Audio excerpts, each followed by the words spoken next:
6 minutes into stoppage time, the clock had already gone red, extra time was 30 seconds away, and Brazil, 5-time champions, the only nation to play every single World Cup, were about to be eliminated by a country that has never won a knockout match in its entire history. Then Ao Tanaka took one heavy touch in his own penalty box, and in the time it takes to blink, Bruno Guimaraes found Gabriel Martinelli. One touch to set it, left foot, off the post, in. Minute 95. The latest goal scored in normal time in the history of World Cup knockout football. Later than Francesco Totti.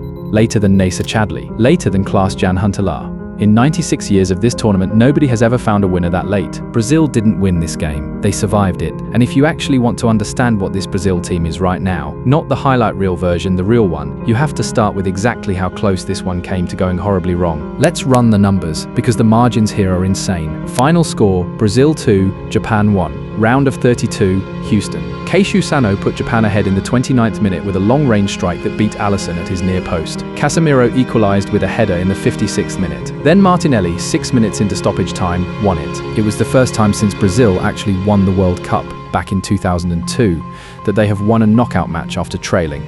24 years. That specific scenario, going behind in a knockout game and finding a way back, hadn't happened once in that entire stretch. And the other side of this story is just as brutal. Japan have never won a single World Cup knockout match in their history. They have now lost all 5 knockout stage matches they've ever played, and they had led in each of their previous 3 World Cup knockout games, and lost every single one of them. One team ending a 24-year wait. One team extending a curse that's lasted their entire World Cup history, decided by 6 minutes of stoppage time. But here's the mad part. To understand why this result actually matters, you need to understand Brazil's recent history in exactly these moments. Because this wasn't just about today. For over a decade, when Brazil faced real adversity in a World Cup knockout game, they collapsed. 2010, quarter-final, Netherlands. Brazil lead 1-0 through Robinho. Then Wesley Sneijder scores twice in 8 minutes, and Brazil are out. 2014, semi-final, their own backyard, Germany, 7-1. The single most painful 90 minutes in the country's football history. 2018, quarter-final, Belgium. Brazil concede twice in the first half and never recover.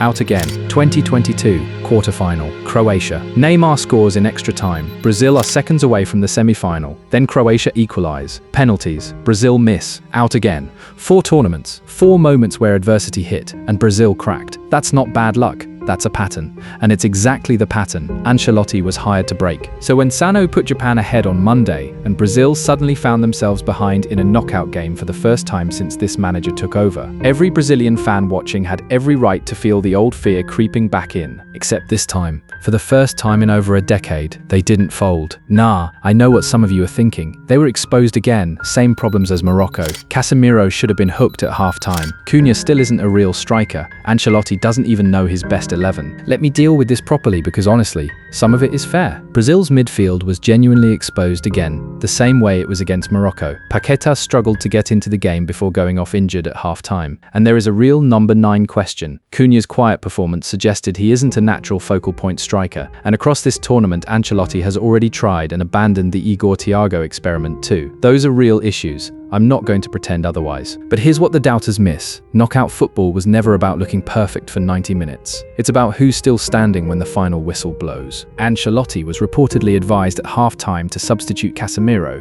who was already on a yellow card and had been at fault for Japan's goal. He kept him on anyway, and Casemiro responded by becoming arguably Brazil's best player in the second half, popping up everywhere before scoring the equaliser himself. That's not a manager who doesn't know his 11. That's a manager who trusts character over panic. And on Monday, that trust was the entire difference between Brazil going home and Brazil reaching the round of 16. Let's go through exactly how this game swung twice. Early on, Sano picks up a yellow card for catching Vinicius late. Minutes later, he lunges into a challenge on Cunha that could easily have been a second yellow. Somehow, the referee lets it go. Minute 29, Danilo gives the ball away with a loose pass in midfield. Sano picks it off, drives forward, and with Casemiro backing off instead of engaging him, fires a low shot from 25 yards past Alisson and inside the post. Japan lead, the whole stadium goes quiet. Brazil struggle to respond.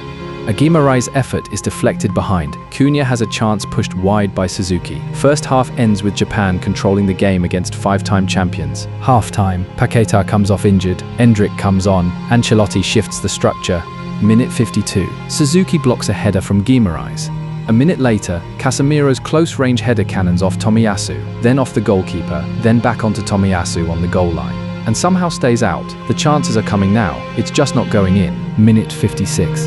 Casemiro finally gets his goal, a header off an assist from Gabriel Magalhaes, beating Suzuki's outstretched hand, 1-1. The man blamed for the opening goal just dragged his team level. Vinicius nearly wins it outright with a driving solo run, but Suzuki somehow palms his finish onto the post. And then the moment nobody saw coming, deep into stoppage time, Ao Tanaka turns the ball over in his own box, a rare lapse from a Japan side that had been so disciplined all match. Guimaraes slides the perfect pass through. Martinelli takes one touch and finishes left-footed, off the post, and in. Minute 95, game over. Brazil survive. Here's the part that actually matters going forward, because the story isn't just Brazil won, it's how they were exposed and what that means for the rounds still to come. The Sano goal wasn't an accident, it was a structural problem. Casemiro, sitting on a yellow card, was playing cautious, not engaging, not closing down, giving Sano just enough room to turn and run at the back line. That hesitation is exactly what a smart opponent exploits, and it came directly off a loose Brazilian pass under pressure, the same kind of build-up fragility that nearly cost them against Morocco in Game 1. That's now happened twice in 4 matches. That's a pattern, not a coincidence. The halftime adjustment is the real coaching story here. Paqueta's injury forced Ancelotti's hand, but the swap to Endrick changed Brazil's central penalty box presence completely. Suddenly, there was a body attacking the 6-yard line, instead of a player drifting between the lines looking for combinations that weren't coming. That's the difference between Brazil generating half chances and Brazil generating actual goals. And the Secunia question is becoming impossible to ignore. He's excellent at dropping deep, linking play, creating chaos for centre-backs to deal with. That's exactly what unlocked Vinicius against Haiti and Scotland. But against a deep, disciplined defensive block like Japan's, that same mobility means fewer bodies actually arriving in the box. Ancelotti now has 3 different players capable of sharing that number 9 role, and he still hasn't settled on the right combination heading into the knockout rounds. That uncertainty is the real headline, not the result. The fact that Brazil have shown 4 completely different versions of themselves in 4 games tells you this team still hasn't found its identity. The talent solves problems. The system hasn't been fully solved yet. Here's what it comes down to. This wasn't Brazil's best performance of the tournament. It might honestly have been their worst for long stretches. The midfield got exposed. The striker situation is still unresolved. Casemiro got bullied for half the match before becoming the hero in the other half. But that's exactly why this result matters more than the dominant wins over Haiti and Scotland combined. Because for over a decade, this exact scenario behind in a knockout game, backs against the wall, history of collapsing under this precise kind of pressure, has been Brazil's deepest fear. And on Monday, for the first time since they actually lifted the trophy in 2002, they didn't blink, they found a way. With 95 seconds to spare, Brazil now face the winner of Ivory Coast and Norway in the round of 16 on Sunday in East Rutherford, New Jersey. If it's Norway, that means Erling Haaland. A completely different kind of test than anything they've faced so far. Japan's curse continues. 5 knockout games, 5 losses, 3 of them after leading. That's a heartbreak for a team that deserved far more from this tournament than the result they got. But for Brazil, the lesson is simpler. Champions aren't always the team playing the best football in June. They're the team still finding a way to win in July. 24 years of waiting for a 6th star. 24 years since the last time they trailed in a knockout game and didn't fall apart. On Monday, in Houston, with 6 minutes of stoppage time on the clock, that wait finally ended.